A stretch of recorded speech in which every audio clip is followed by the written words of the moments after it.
Good afternoon. Welcome back to the class of the analysis of facial beauty. We are going to talk about the facial expression and the smiling aesthetics today. The science of the human face is called prosopology. For 3,500 years, the Chinese have studied and learned to read the human face. They called it Xianmen. Ivor Andrey, a Nobel Prize winner for literature, said, "You get never tired of looking at a sky full of stars, nor from looking at the human face." Facial expression results from the play of the muscles of the face and, as a form of social expression, makes a decisive contribution to interpersonal communication. It relates stories and issues others, betrays aggression, and displays affection. Other facial expression is able to convey six basic emotional states: happiness, sadness, revulsion or disgust, surprise or amazement, anger, and fear. These universal, non-verbal messages are sent subconsciously and are usually over-received subconsciously. They are universal across all cultures and are interpreted in a similar way. The 80 muscles of the face that are innervated by the seventh cranial nerve, the facial nerve, are responsible for facial expression, which itself has connections with the limbic system of the brain. This system is associated with emotions and, in evolutionary terms, belongs to the older structures of the brain. Facial expression is therefore much older than verbal communication. Some scientists speak about paralingual communication. In the fight for survival, man has, amongst other things, learned to recognize the good and the bad intentions of the opponent from the latter's mimic dynamics. It is one of the most precise forms of expression that we have at our disposal. The left half of the brain governs intellect. With it, we think, speak, and write, for example. The right half of the brain is the emotional side and regulates creativity. With it, we experience, for example, music, beauty, or grief. When interpreting actions of the facial expression, it is important to note that the two halves of the brains are connected. The left half controls the right side of the body, and the right hemisphere is responsible for the left side of our body. Injury to the right side of the brain in the area of the back part of the occiput therefore result, for example, in an inability to recognize faces. It makes a tragic and shocking impression when such patients cannot even recognize, for example, the faces of their next of kin. This is called prosopagnosis. Research on physiognomy, the study of the facial expression, also led to racial prejudice and the criminalization of persons with certain facial features. The Italian psychiatrist Cesare Lombroso was the founder of the branch of the anthropological science that studies the criminals. On the basis of the systematic studies of criminals, he claimed that their individuals possess more physical and mental abnormalities than the rest of the population. The result of the abnormalities, according to Lombroso, is immediate moral decline. These studies produced Lombroso's criminal types. The psychiatrist also maintained that genius and insanity are closely related. Modern science has now almost completely rejected his ideas, although they are still popular among the lay community, which suspects a potential criminal in every ugly person. Most films, especially those from the Hollywood, follow this line of the black and white thinking when casting. The beautiful and handsome are pitted against the ugly, and the ugly usually being the bad guys. Lombroso's contemporary and colleagues, the Parisian neurologist Guillaume Benjamin Duchenne, used electrodes to stimulate the neuromuscular network of the face, which is in fact man's most effective signaling system. By doing so, he produced 80 different forms of facial expression. Paul Eckman, a modern-day anthropologist from San Francisco, studied a system for coding facial expressions and discovered 44 anatomical action units. Combination of these units produce countless variations. The position of the corners of the mouth is a classic example and is often used by the caricaturist. Turned up, they express cheerfulness, whereas they show sorrow or dislike when turned down. The muscle which pulls the eyebrows together consequently produces the facial expression of frowning, and wrinkling one's nose expresses rejection and inner distance. A false, half-hearted smile is produced by the contraction of only circular muscle of the mouth, while genuine hearty smile requires the additional involvement of the muscle around the eyes. Eckman referred to this natural smile as the Duchenne smile in honor of his predecessor. Ethologists, in other words, behavioral scientists, claim that tattooing or masquerading serves to make one appear more handsome or more beautiful, stronger, perhaps even better, and in any case different than one is. Women retouch their face with makeup, and men with a full beard would like, consciously or subconsciously, to highlight their power, strength, or virility. God, for example, is also often pictured with a full beard. A heavy beard, however, gives the face a threatening appearance, and that is the main reason why most men shave nowadays. The clean-shaven man looks younger, more communicative, cleaner. No remains of food or smells get caught up in his beard. Like a beard, tinted glasses also hide the facial expression. English psychologists from the University of Nottingham photographed freshly shaven male faces and female faces without makeup, covering the hair with neutral bathing caps. 97% of the average test person who were shown the photographs were able to state the correct sex of the person depicted, with a reaction time of only 0.6 seconds. Only when the photographs were manipulated around the eyebrows, the nose, and the beard did the success rate fall below 70%. It is on these parts of the face that the typical sex-related characteristics are to be found. Ordinary people, not only actors, diplomats, salespersons, and poker players, often hide their feelings behind the facial expression which is not consistent with their feelings. In this context, it is interesting to remember the origin of the word personality. The Latin word persona means mask. Above all, the Asians are renowned for being able to hide or mask their emotions, especially negative ones. Normally, we expect the facial expression as a reaction from another person to a comment we have made. As social beings, we seek emotional and expressive resonance. Sociologically speaking, facial reactions virtually have the effect of the psychotonic drug.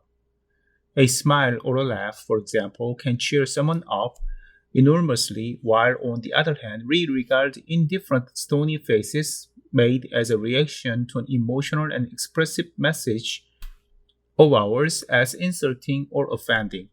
The face, as many mysterious medium for conveying attraction and rejection, betrays the identity and the current emotional state of person. Its messages are intuitively registered by the environment. Sympathy or antipathy develop immediately, right at the very first meeting, and only with difficulties are later revised.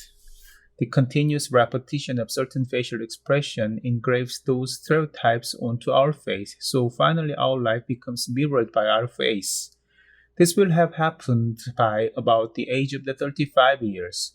Both Confucius and Albert Camus wrote that by a certain age everyone is responsible for his own face. The form of individual sections of the face is used to draw conclusions about the personality traits and the fate of a person. For this purpose, the face is divided into three parts: from the hairline to the root of the nose, from the root of the nose to the upper lip, from the upper lip to the tip of the chin. All three parts of the face are more or less equally long, and harmonious proportions to each other are presumptive of harmonious character. A high, broad forehead in a man is a sign of sharp intelligence, although it can also be simulated by premature balding. A too high forehead in a woman is a sign of coldness, or aloofness. A low forehead, especially in a man, is said to betray primitiveness and brutality. Large open eyes are considered to be beautiful, and for centuries women have painted their faces to make their eyes look even larger. Italian courtesans used to use eye drops to widen their pupils and make them attractive.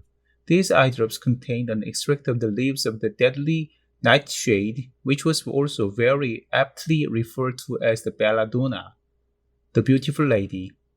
Very small eyes are accordingly equated the negative personality traits, envy, jealousy, distrust, and so on. The cardiotonic digitalis was later isolated from belladonna. A large nose in a man is said to be proof of vitality, sexual potency, courage, and ambition, whereas in women, a delicate short nose represents the ideal of beauty. If a mouth is full and large, it reflects sensuality, eroticism, and sociableness, while a small mouth is a sign of strong will, egoism, and sometimes also arrogance. The form of the chin is also interpreted in various ways. A chin that is either too round or too square is not associated with a family person with a peaceful disposition. People with a pointed chin are regarded as intelligent and sensitive, while a broad, square chin is said to reflect honesty, energy, and the Viennese ethologist Karl Grammer used a computer to compare the average female face from the several women's faces. This face was subsequently judged to be more beautiful than any of the faces used to produce this mixture. In his book Signal de Liebe, Love Signal, he claims that in a woman, the average face is desired for its harmony, which promises healthy descendants, while in a man, on the other hand, emphasis is placed on extremes. For example, a strong jaw or neck. These details suggest a social dominance. Desirable in both sexes, however, are symmetry, shiny hair, and clean skin as sign of healthiness. Duncan Rowland from the University of St. Andrews in Scotland has defined the prototype of the hyperwoman. By this, he means the female face according to the small child model, the appearance of which suggests the need for protection. This facial appearance comprises a small nose, large eyes, and a short distance between eyes and chin, high curved eyebrows, somewhat hollow cheeks, and a relatively large mouth are then added to this baby face. According to other scientists, the ideal woman is 24.8 years old, an age when the levels of the female hormone estrogen are at their highest, the form of the breast at its most voluptuous, and the lips are at their fullest. One need only think of the pouted mouth of the Brigitte Bardot. The English naturalist Charles R. Darwin wrote, "The men of each race prefer what they are accustomed to." In our age of visual communication at cyberspeed, on the other hand, there exists a universal aesthetic preference for how the face should look. For example, Asian women undergo surgery to create an upper eyelid crease and thus Europeanize their faces, while European women sometimes have their eyelids slanted. Fashion photographers and image creators attempt to manipulate us with their ideas of beauty. For example, Terry Landau writes their faces are the main source of the motivation to lend recognition to social, political, aesthetical, and moral ideas. On the other hand, there is a belief that the standardization of the facial aesthetics to panethical look should be considered undesirable. It is by all means a positive thing to strive for a face full of freshness and expressiveness and to correct unsightly deformities, but not at the price of losing the patient's own individuality. In this faceless becoming world, we gain nothing from a beautiful but cold face. What we need is a pleasing, warm face. If a man were a plant, his face would be a flower, and this flower should blossom and be fragrant. Okay, now we'll talk about the influence and significance of the facial expression. A facial expression may be defined as a look on someone's face that conveys a particular emotion, for example, happiness or sadness. The human ability to convey emotions via facial expression is fundamental for daily existence. Our ability to communicate is essential prerequisite for social interaction at all levels. The clinical correction of facial deformities is therefore not only vital for alteration of static facial appearance toward normal, but also in allowing patients the ability to express themselves and their emotions.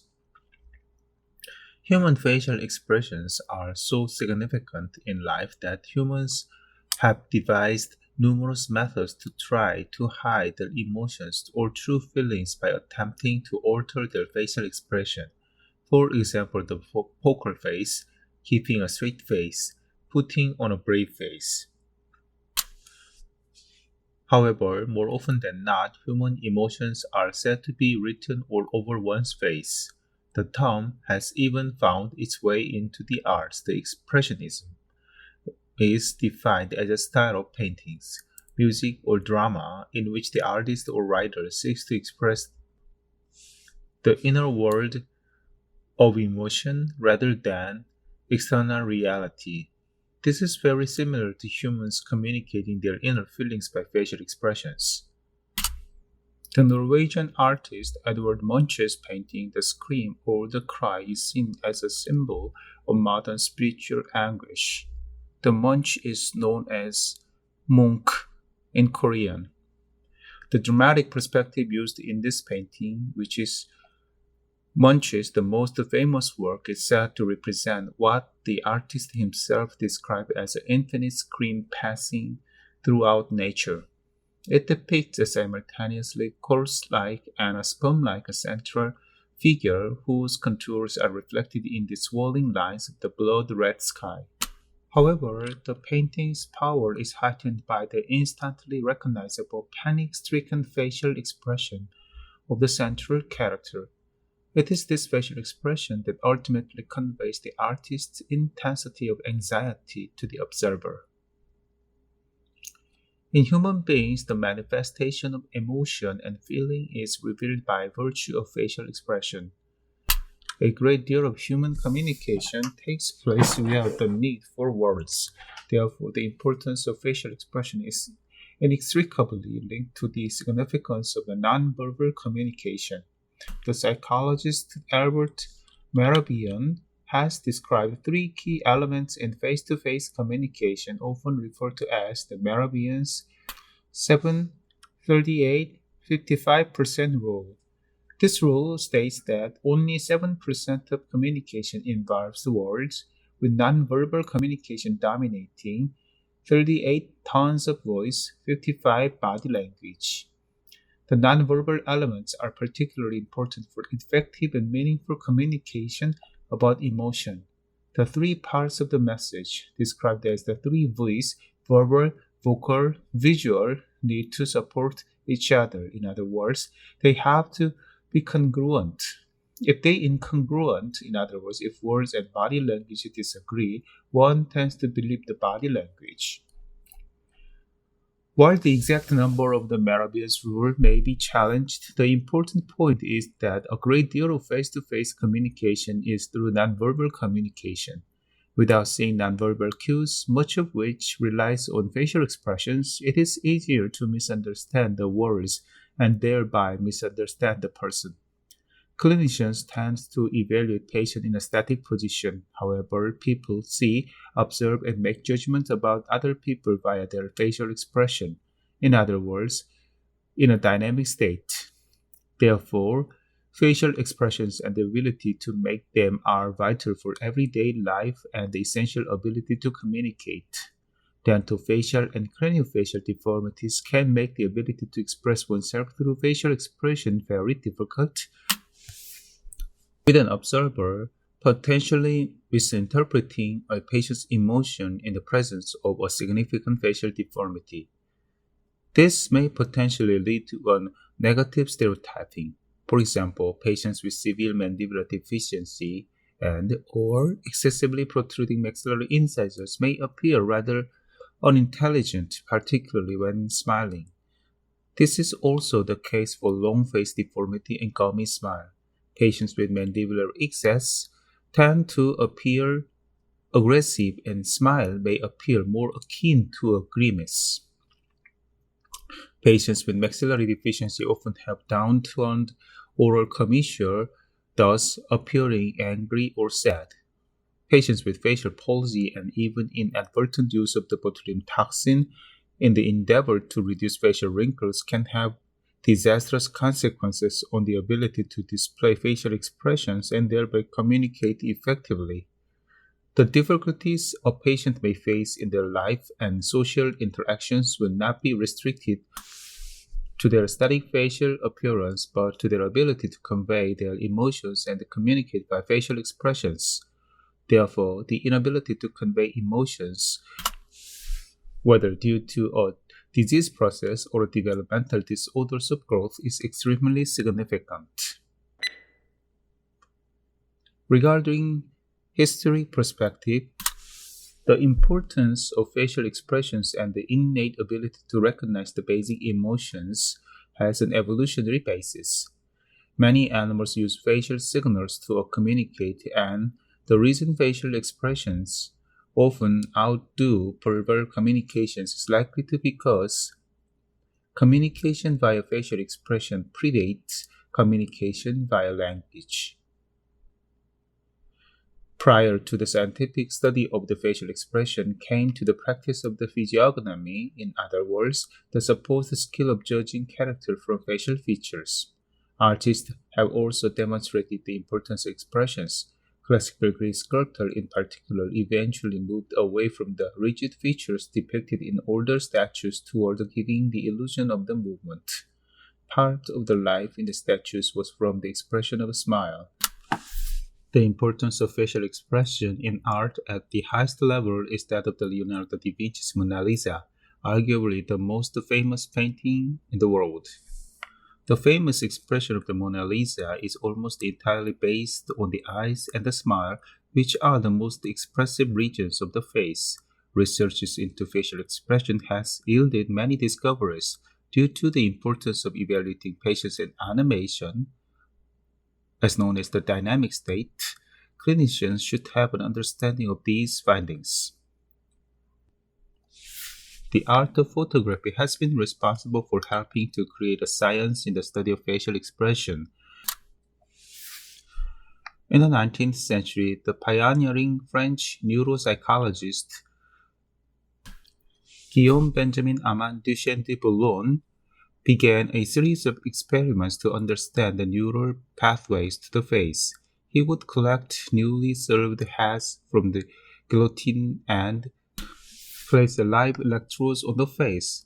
This technique was not particularly satisfactory for obvious reasons.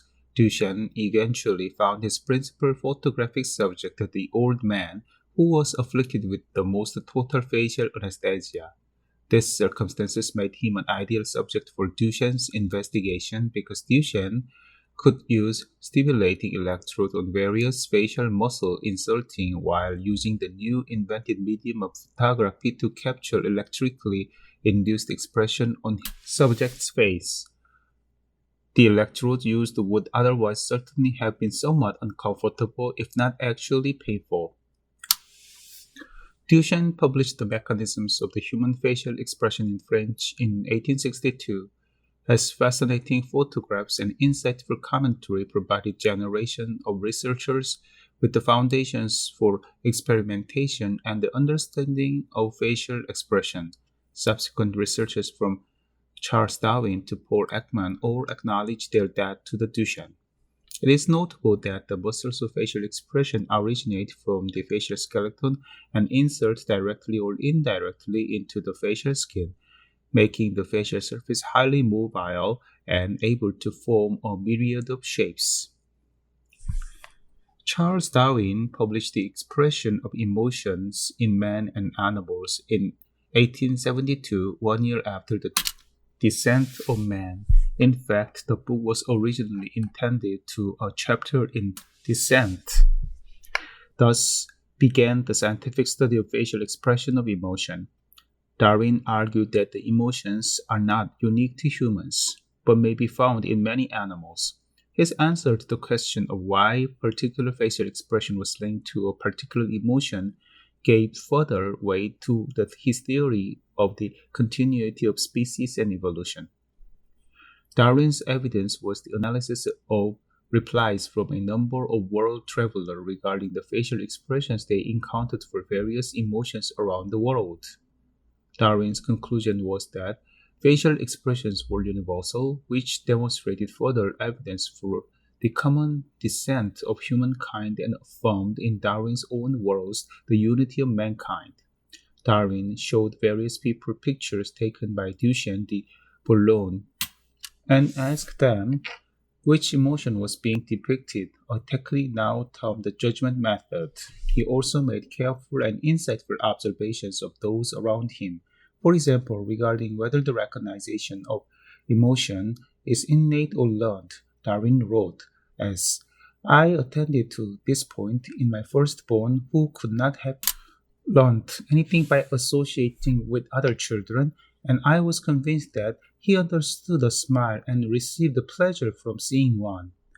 When a few days over 6 months old, his nurse pretended to cry, and I saw that his face instantly assumed the melancholy expression, with the corners of mouth strongly depressed. Now, this child could rarely have seen any other child crying, and never a grown-up person crying, and I should doubt whether, at so early an age, he could have reasoned on the subject. Paul Eckman is a pioneer of the study of the facial expressions and their link to the emotion and is considered one of the most eminent psychologists of our time. Eckman had admitted that he thought his original research in the 1960s would prove Darwin wrong regarding the universality of the facial expressions. However, Eckman found that basic facial expressions of emotion are not culturally determined but universal and thus innate in origin. Expressions he found to be universal included those indicating happiness, anger, fear, disgust, surprise, and sadness. The findings on the expressions of the contempt are less clear, though there is some preliminary evidence that this emotion and its expression are universally recognized. Eckman devised a list of the basic emotions from cross-cultural research on the four tribesmen of Papua New Guinea. He observed that members of this culturally isolated tribe could reliably identify the expressions of emotion in photographs of people from cultures with which they were not familiar. They could also ascribe facial expressions to description of situation. On the basis of this evidence, he concluded that some basic emotions were universal to all humans.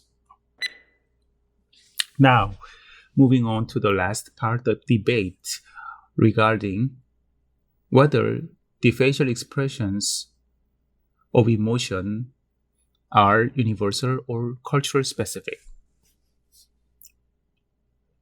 Facial expression is the most important field in the study of the nonverbal behavior. Psychologists have assumed a correspondence between our facial expressions and basic emotions such as fear, anger, or happiness. This view has been challenged in recent years. The argument regarding universality or cultural specificity of facial expressions of emotion dates back more than a century. However, there has been a large amount of research in the past 35 years. This is an area of controversy with proponents of both sides of the fence. The research on universality has essentially used one main method, with observers being asked to judge the emotion being expressed by a face in a photograph. The evidence has been judged as supporting universality if the observers from different cultures labeled the expressions with the same terms. In 1872, Charles Darwin published a book entitled The Expression of the Emotion in Man and Animals. Part of the evidence Darwin presented in support for universality was the answers to a set of the 16 questions he sent to Englishmen either living or traveling in diverse parts of the world, including Africa, America, Australia, Borneo, China, India, Malaysia, and New Zealand. These observers essentially found the same facial expressions of emotion in each of people's studies, which led Darwin to conclude that The same state of mind is expressed throughout the world with remarkable uniformity. Blah blah blah. The antagonist to Darwin's research cited three main problems. Firstly, that his sample of observers was too small. Secondly, that he should have gathered evidence directly from the natives of each country rather than relying on the Englishman's interpretation of their expressions. And finally, it is suggested that Darwin suggested the answer he wanted by the way he worded the questions rather than using open questions. Eckman and colleagues addressed these concerns and undertook some research to test Darwin's hypothesis. They enrolled observers from among natives of the 21 countries and used open questions. The observers in each culture were shown pictures of actors simulating on facial expression, happiness, anger, fear, sadness, disgust, and surprise, and were asked to select one emotion from a list of 6 to 10 emotion terms, translated into the native language which corresponded to that expression.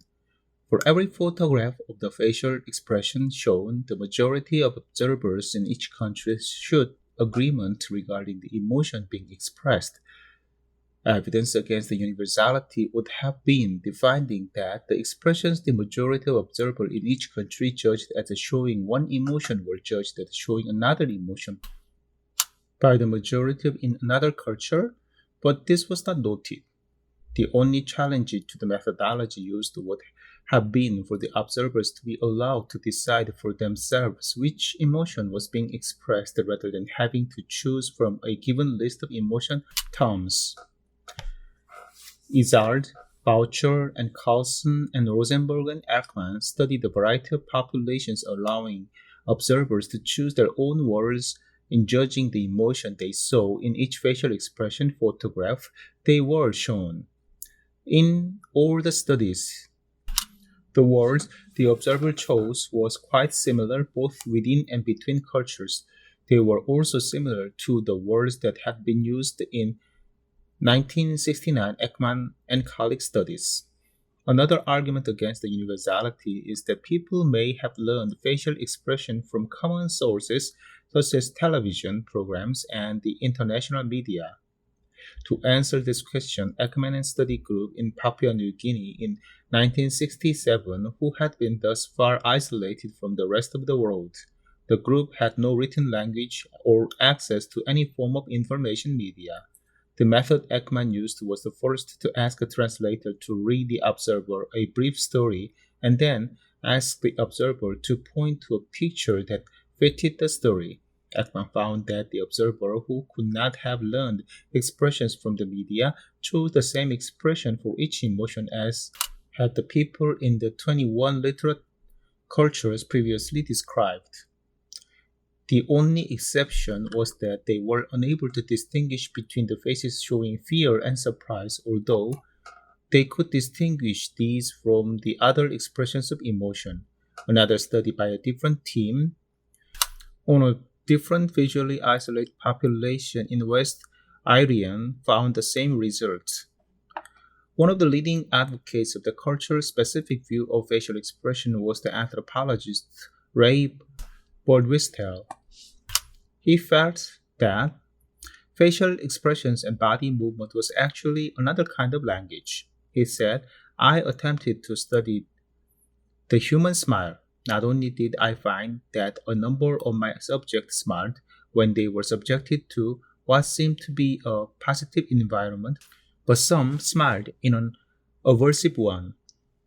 The main problem with this viewpoint is that the Birdwhistell did not consider the possibility that there are different kinds of smiling, which were clearly described many years earlier in the work of Duchenne, the neurologist whom Darwin had quoted extensively. Duchenne distinguished between the smile of actual enjoyment in which the lip corners are pulled up and the muscles around the eyes are contracted, which Eckman termed the Duchenne smile, and non-emotional smiling, which involves just the lip corners rising. Eckman later confirmed that there are indeed different forms of smiling. Another challenge to the universality of the facial expressions came from an anthropologist, Margaret Mead, who said that the available evidence were all based on the judging photographs of posed, not spontaneous facial expression. Therefore, finding that posed expression were universal did not necessarily mean that the spontaneous expressions were universal. In order to test this, a study was carried out comparing the spontaneous facial expressions of American standards in California and Japanese students in Tokyo while they were watching two different films, one neutral and the other stress-inducing. American and Japanese observers observed the student. It was found that neither the culture of the observer nor the culture of the subject showing the facial expressions mattered in the assessment of their facial expression that occurring during the neutral or stressful film. In addition, cameras and colleagues who measured American and Japanese infants' facial expression to arm restraints found that the infants displayed the same emotional expressions. There is further evidence to support the link between facial expressions and emotion in terms of human physiology. Electroencephalography measures of cerebral activity taken of subjects who were voluntarily making Duchenne and non-Duchenne smiles showed that only the Duchenne smiles generate the EEG activity previously found in other studies for positive emotion. It is not known how many different facial expressions are universal for any one emotion or exactly how many emotions have a universal facial expression. The evidence is strongest for happiness, anger, disgust, fear, surprise, and sadness. There is also some evidence that contempt, the emotion related to feeling morally superior to another person, has a universal expression. It seems reasonable to propose that universality in facial expressions of emotion is the connection between particular facial configuration and specific emotions. This connection between expression and emotion may well have become established due to natural selection. However, one cannot rule out that some expressions are acquired through species constant learning. To summarize, the question that seems to be eluding the psychology elite is whether facial expressions are a true reflection of subject inner feelings or whether they are just social devices for influencing others. Some psychologists, such as the Izard, claim the former opinion is true, and others, led by Findlund, claim the latter. Findlund, in fact, goes so far as to say that there is no connection between some facial expressions and their respective emotions. In other words, facial expressions has much to do with social communication, but essentially nothing to do with the emotions. Eckman takes the middle ground, explaining that there is a link between facial expression and emotion. However, it is not a one-to-one relationship as one was thought. Eckman explains that finding universal in expression does not mean that expressions are not socially influenced. Today, we have discussed the facial expressions and its influence and importance. It seems that remains much to be uncovered in this field, and we do not know how these facial expressions are associated with the facial beauty. Next week, in the final lecture of 2001, we will discuss smile analysis, and if we have time enough, the dental alveolar analysis will be added. Thanks for watching. Stay tuned.